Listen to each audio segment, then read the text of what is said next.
Olá, meu amigo, minha amiga, meu irmão, minha irmã. Tudo bem com você? Nós vamos para mais uma lição. Hoje a lição é sensacional. A lição de hoje fala sobre a intercessão. Jesus e a intercessão. Você tem aí o seu manual e nós vamos, antes de fazer as perguntas dessa lição, nós vamos fazer aqui alguns pedidos de oração e nós vamos orar. Eu não posso esquecer aqui do nome da Daniela, do seu esposo, o Sérgio. Também não posso esquecer da Damares, o Farley. Não posso esquecer também da Preta, que essa semana ela passou meio com um perrengue. Não posso esquecer também da Eliana, da Eni, também da Sueli. Tem mais pessoas, né, que não vou lembrar aqui agora, mas vamos orar também por aqueles que se batizaram. O Leonildo, nós temos também o Jair, nós temos também o Everaldo, temos a Emily, a Rafaela, temos também o Carlos. Vamos orar por eles também, para que eles possam estar firmes, né? Firmes na presença do Senhor. Então feche os seus olhos, vamos fazer uma breve oração. Oremos. Nosso Pai, nosso Deus que está no céu, muito obrigado por estarmos aqui mais uma vez nessa classe bíblica, recapitulação, Jesus restaurador da vida. Nós apresentamos aqui alguns nomes, Senhor. Que o Senhor possa, segundo a tua santa e boa vontade, possa conceder o privilégio dessas pessoas também conhecer a Jesus, e também aqueles que já tomaram a sua decisão pelo batismo e se já se batizaram possam também ter a tua presença, os conduzindo, ensinando, para que eles possam estar firmes na fé. Obrigado por tudo. Esteja com essa recapitulação, venha abrir a nossa mente, o nosso coração. Tudo isso nós pedimos em nome de Jesus. Amém.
Annuncio vobis gaudium magnum. Habemus Papa.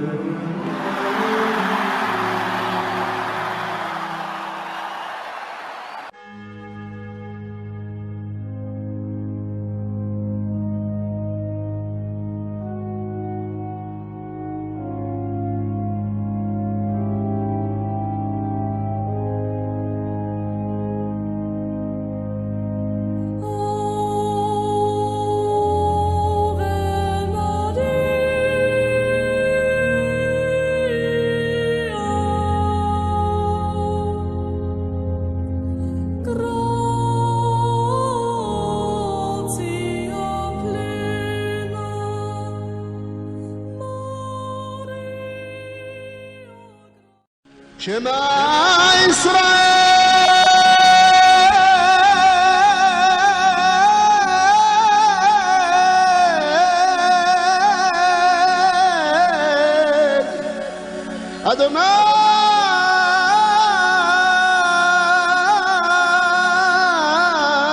Adonai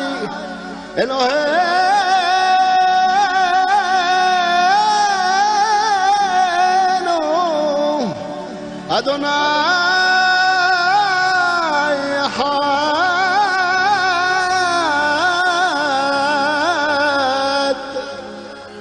Adonai,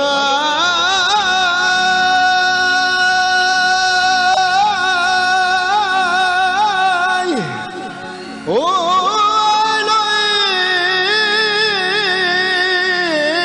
Elohim, Adonai,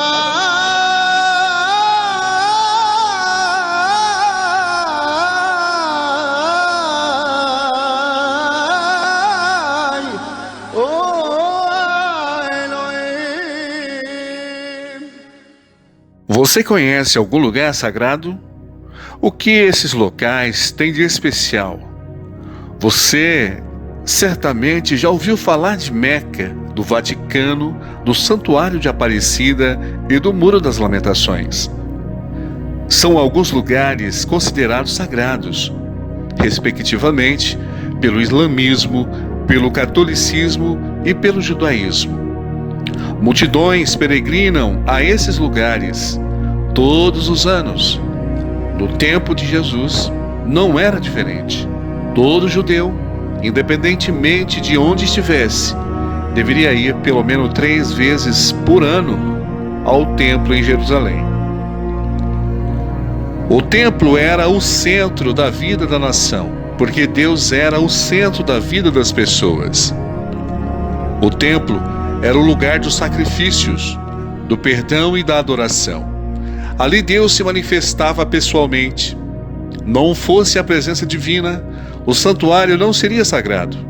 Todo ritual que acontecia no templo, também chamado de santuário, simbolizava Jesus, o Cordeiro que foi morto desde a fundação do mundo.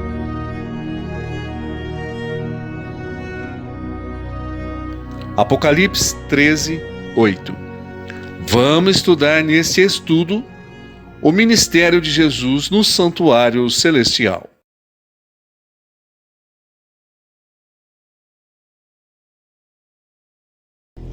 E foram para Jerusalém. Entrando ele no templo, passou a expulsar os que ali vendiam e compravam. Derribou as mesas dos cambistas e as cadeiras dos que vendiam pombas. Não permitia que alguém conduzisse qualquer utensílio pelo templo. Também os ensinava e dizia: Não está escrito: a minha casa será chamada casa de oração para todas as nações? Vós, porém, a tendes transformada em covil de salteadores. E os principais sacerdotes e escribas ouviam estas coisas e procuravam um modo de lhe tirar a vida, pois o temiam, porque toda a multidão se maravilhava de sua doutrina. Em vindo à tarde, saíram da cidade. No tempo de Jesus, o sistema do templo estava manchado pela corrupção. Vender bois e ovelhas para o sacrifício rendia muito dinheiro para a elite sacerdotal. Moedas de todo o mundo eram trocadas a preços injustos e muita exploração acontecia ali. Tristemente, a voz de Deus que revelava seu amor e sua oferta pelo pecado aos pecadores era sufocada pelo barulho das moedas, os gritos dos cambistas e o mugido dos animais. Parecia mais uma feira do que um lugar sagrado. Então, Jesus entrou em cena, com um chicote em mãos e com autoridade divina. Ele expulsou os vendedores, purificando o templo e permitindo que as pessoas comuns, os doentes e necessitados, se aproximassem de Deus e fossem abençoados. A fé em Deus não pode ser comprada nem vendida. O que significa para você que Jesus nos garante um acesso livre a Deus sem intermediários? Ok, agora nós vamos então passar para as perguntas. Você tem aí o seu manual, então pega ele aí e vamos para as perguntas. A primeira pergunta nós encontramos em Êxodo, capítulo 25, versículo 8. A pergunta é: o tabernáculo ou tenda foi o primeiro templo sagrado dos israelitas. Por que Deus ordenou que Moisés construísse o tabernáculo? Então vamos ver aqui no telão, vamos ver. e me farão um santuário para que eu possa habitar no meio deles. Ok, vamos então agora para a segunda pergunta. A segunda pergunta está em Hebreus capítulo 8, versículo 5, versículo 6. A pergunta é: o tabernáculo de Moisés, vou repetir, o tabernáculo que Moisés construiu no deserto foi feito a partir de qual modelo? Então vamos ver Hebreus 8, 5 e 6. Os quais servem de exemplo e sombra das coisas celestiais, como Moisés divinamente foi avisado, estando já para acabar o tabernáculo. Porque foi dito: olha, faze tudo conforme o modelo que no monte se te mostrou. Mas agora alcançou ele ministério tanto mais excelente, quanto é ele mediador de uma melhor aliança, que está confirmada em melhores promessas. Vamos para a próxima pergunta. Pergunta 3. Em que consistia a cerimônia diária do santuário terrestre? Nós vamos encontrar essa resposta em Êxodo, capítulo 28, versículo 38. Vamos ver. E estará sobre a testa de Arão, para que Arão leve a iniquidade concernente às coisas santas, que os filhos de Israel consagrarem em todas as ofertas de suas coisas santas. Sempre estará sobre a testa de Arão, para que eles sejam aceitos perante o Senhor. Vamos para a próxima pergunta. A próxima pergunta é: qual é a obra de Jesus como sumo sacerdote no santuário celestial? Vamos encontrar essa resposta no livro de Hebreus, capítulo 8, versículo 1 e versículo 2. Vamos ver.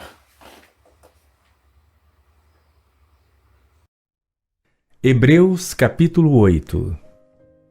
Ora, a suma do que temos dito é que temos um sumo sacerdote tal, que está assentado nos céus à destra do trono da majestade, ministro do santuário e do verdadeiro tabernáculo, o qual o Senhor fundou, e não o homem. Ok, agora vamos para a quinta pergunta. Vamos para a quinta pergunta. Por que o santuário celestial precisava de ser purificado? Nós vamos encontrar essa resposta no livro de Hebreus, capítulo 9, versículo 23 e 24. Vamos ver. De sorte que era necessário que as figuras das coisas que estão no céu assim se purificassem, mas as próprias coisas celestiais com sacrifícios melhores do que estes. Porque Cristo não entrou num santuário feito por mãos, figura do verdadeiro, porém no mesmo céu, para agora comparecer por nós perante a face de Deus. Ok, vamos para a sexta pergunta. O que Jesus fez ou faz quando confessamos os nossos pecados? Repetindo, o que Jesus faz quando confessamos os nossos pecados? Nós vamos encontrar essa resposta em 1 João, capítulo 1, versículo 9. Vamos ver? Se confessarmos os nossos pecados, Ele é fiel e justo para nos perdoar os pecados e nos purificar de toda injustiça. Vamos então para a próxima pergunta. Pergunta 7. O que acontecerá quando Jesus terminar o seu ministério no santuário celestial? Nós vamos encontrar essa resposta em Apocalipse, capítulo 14, versículo 14 a 20. Vamos ver essa resposta. E olhei, e eis uma nuvem branca, e assentado sobre a nuvem, um semelhante ao Filho do Homem, que tinha sobre a sua cabeça uma coroa de ouro, e na sua mão uma foice aguda. E outro anjo saiu do templo, clamando com grande voz ao que estava sentado sobre a nuvem: lança a tua foice e ceifa. A hora de ceifar-te é vinda, porque já a colheita da terra está madura. E aquele que estava assentado sobre a nuvem meteu a sua foice à terra, e a terra foi cegada. E saiu do templo que está no céu outro anjo, o qual também tinha uma foice aguda.